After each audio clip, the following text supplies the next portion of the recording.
friends, welcome to Stay Stitching. My name is Carla and I am glad you are here. I have something new and special today. I have become a collaborator with the Curvy Sewing Collective, which is probably the largest curvy sewing resource in the world. And you don't have to be my size to take advantage of the Curvy Sewing Collection's collective knowledge. The women on there are experts at sewing. So if you are busty, or if you have a tiny waist and bigger hips, or if you have a sway back, any of those things, sewing for the curvy body at any size is their specialty. And so you can find out how to make all kinds of adjustments. You can see new patterns that are coming through. And one of my favorite features of the Curvy Sewing Collective blog is a feature called Same Pattern, Different Bodies.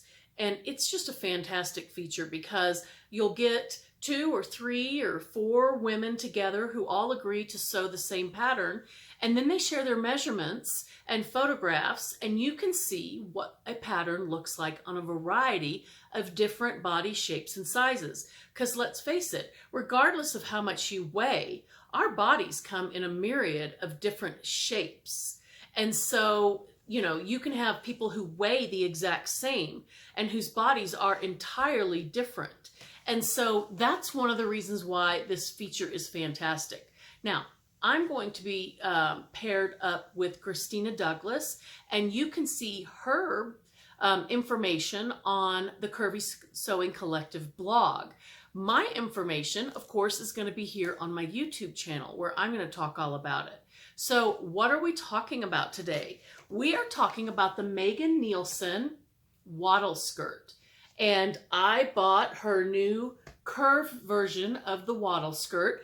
I bought this with my own money. I do know that sometimes patterns are provided free of charge to Curvy Sewing Collective collaborators. But in this case, Christina asked if anyone wanted to make this with her, and I said I would. And so I just went and bought it, and I made it. So got the digital pattern and then sent off the pattern to PDF plotting. It arrived back here at the house in less than a week, as it always does. I went ahead and printed out the directions. I have never done that before, but it was only 21 pages. I usually just look at my computer for the directions, but for some reason I felt like printing this out. It's very nice. At the bottom of each page, it says prepared exclusively for Carla Mayfield, and then my email address. It also said that on every single sheet of my printout, prepared exclusively for. That made me feel kind of special. I know it's silly, but I can just picture Megan saying, "Oh, I'm making this for Carla Mayfield," and so made me feel just kind of fancy. So I liked that. So the Wattle Skirt pattern has 4 very different views, I think. This is a versatile pattern. I mean, you could pretty much get away with this pattern alone for a lot of different skirts. So view A up here is a bias cut midi length skirt. View B is an above the knee pleated skirt. View C is the one that I made. It is a gathered at the knee or below the knee, and then view D is bias cut above the knee. And so I made view C with the cute, cute tie. And here's Nutmeg. Yeah. You don't want to be held? She doesn't really want to be held, especially by me. She loves Troy and Wilson much, much more than she loves me. That's okay. I still love her. So the printout of the pattern was really nice, really well organized, has a little before you start. Oh, by the way, out of 5 dots, the Wattle Skirt is a 1 for skill level. So this could be for a beginner and would have pretty good success. Lots of interesting things, ideas for customization, your shopping list. This is the line drawings and the size chart. I like that they're both on that same page. They're very clear. It's very clear whether you're looking at imperial or metric. It has the pattern pieces and the cutting layouts as per usual.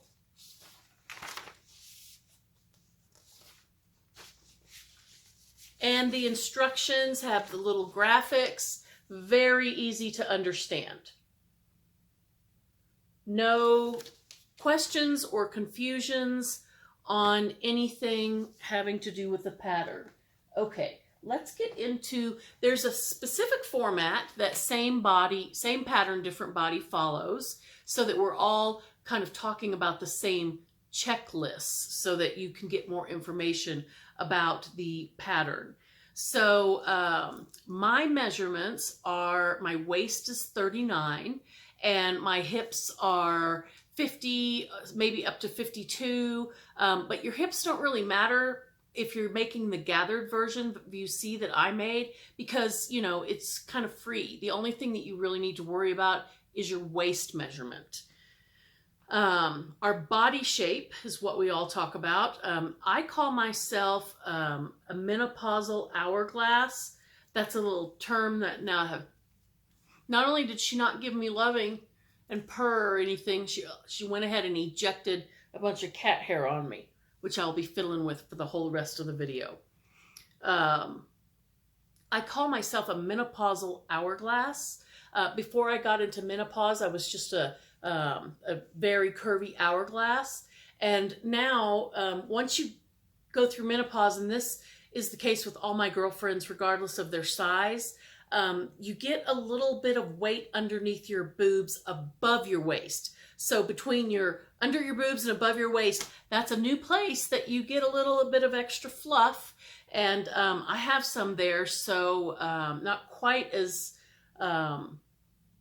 small a waist as I used to have by any stretch. I cut out a pattern size 24. I have looked back over the size chart, and I think that the next time I make this skirt, I will cut a 22. I guess I didn't pay attention to the sizing, or I thought I was bigger than I was. And so I will definitely go down to a size 20, which is it's actually a 38-inch waist, but there's a little bit of wiggle room on the waist. Megan talks about it. I think it's in the pattern. There's a little bit of wiggle room up or down from any size. And so I'll show you that later, how that works. And so Alterations, I put in a 1-inch hem. Alterations I made to the pattern. I put in a 1-inch hem instead of a 2-inch hem. And the next time I make this skirt, and I really do like the skirt, I think it's super cute, I will probably put in a 2-inch hem. I don't know why I went with a 1-inch hem. I guess I thought it might be too short, but it isn't. It could definitely go up another inch. And I love the look of a 2-inch hem or even a 3-inch hem. I just love the way it looks at the bottom of a skirt or a dress. So I would totally follow her recommendations and put it in that 2-inch hem on my next version. The fabric that I chose is a Dear Stella quilting cotton. I got it from Craftsy about 3 years ago. And I felt like it was a little stiff for this project. It will probably soften up as I wear it, and it is not bad for this project. This skirt is just so fun and flirty. I would like it if it was a little swingier. And this stiffer fabric makes it just a little bit stiffer. And so I would go down, I would like something with more movement, I guess is what I'm trying to say. Like, you could have a linen the same weight as a quilting cotton, but it will have more movement. And so I'd like to make it out of a linen or a rayon or a lawn. I think all three of those would be really cute in this skirt, and you would get a lot more movement. So the fit, mine, as I've said, is a little bit big. I cut and made a 24. I will go down to a size 20 if I make this skirt again. Maybe a 22 if I make view A, which is more fitted through the hips. Okay. One thing that you can definitely tell if you make any garment out of quilting cotton, which is an incredibly stable fabric, You can tell if you did a careful job cutting, which I do. I am very careful with my cutting. I don't know why. I mean, I really try to do it perfectly. If you've cut perfectly and if you have used a very stable fabric, you can tell without a shadow of a doubt whether or not a pattern is well drafted. Because your fabric should not have pulled out of place or grown or shrunk in any way, you will be able to see if everything fits together perfectly. And I have to say that with this pattern, everything fit together perfectly. The front and back of the skirt were the exact same length. Everything went together perfectly. I've sewn a lot of clothes, and I'm telling you, it is kind of rare that every single thing goes together perfectly, that you don't have some little edge that is longer or shorter than it is supposed to be, no matter how carefully you cut it out. And in this case, this pattern is perfectly drafted. Everything fits together beautifully. All of the notches match perfectly. No problems whatsoever with this pattern. Will I make it again? Yes, I would make this again. I would like to make all 4 of the versions, except for the 2 above the knee ones. I would put them right at the knee. I don't wear above the knee.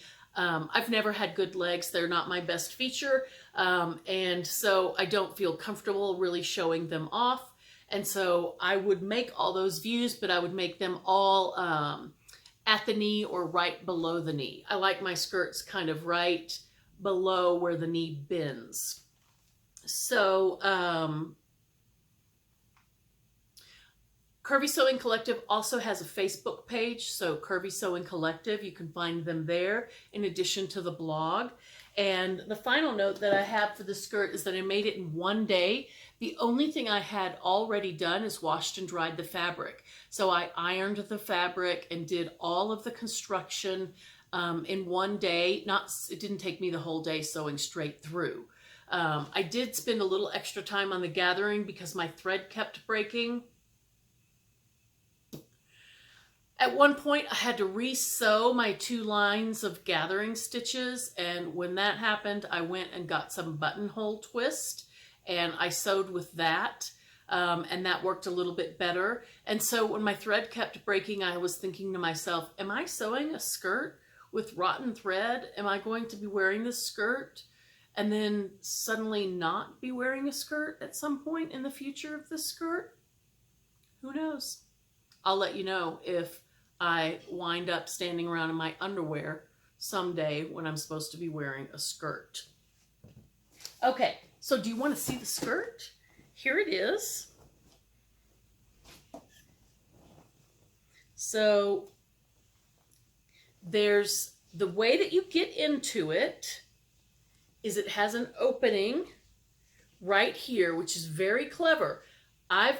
You can put a variety of different closures on here. This is a little bit wrinkled because I hosted a baby shower this morning and I wore this, but I put a skirt hook. I'm going to move this skirt hook over a little bit so that the skirt is a little bit tighter, but there's my skirt hook. And then you tie this little bow here, which is stinking cute.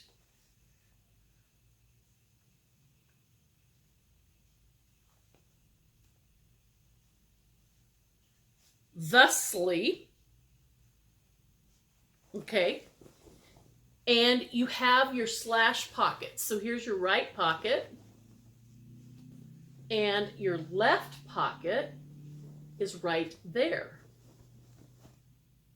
It's just right there. And then the way, again, that you get into the skirt, you untie, and you unhook or unbutton or unsnap, and you step into the skirt. So let me show you the inside.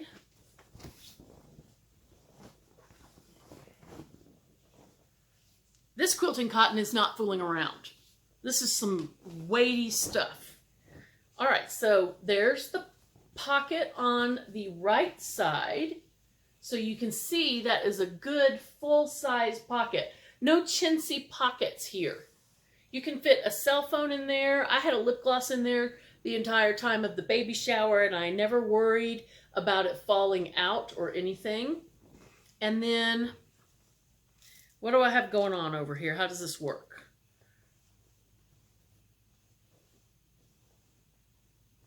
And then there's the one that opens up on your left side.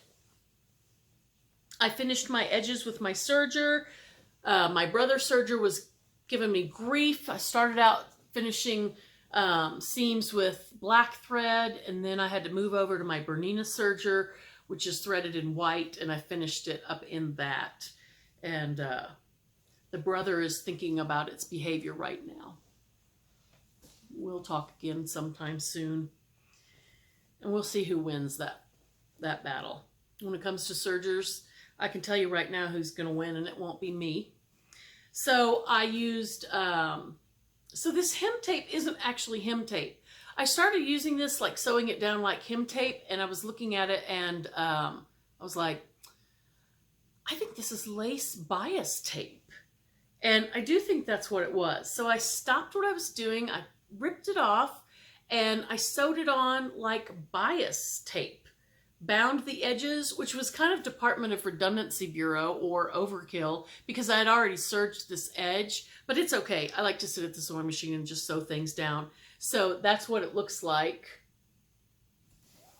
And that's that. That's the Megan Neilsen Wattle Skirt and my very first Curvy Sewing Collective collaboration. I hope you enjoyed it, and I do hope that you stop by the blog, curvysewingcollective.com, and on Facebook, Curvy Sewing Collective, and check us out, see what we're up to, see a bunch more features, same pattern, different body, and I will talk to you soon. Take care.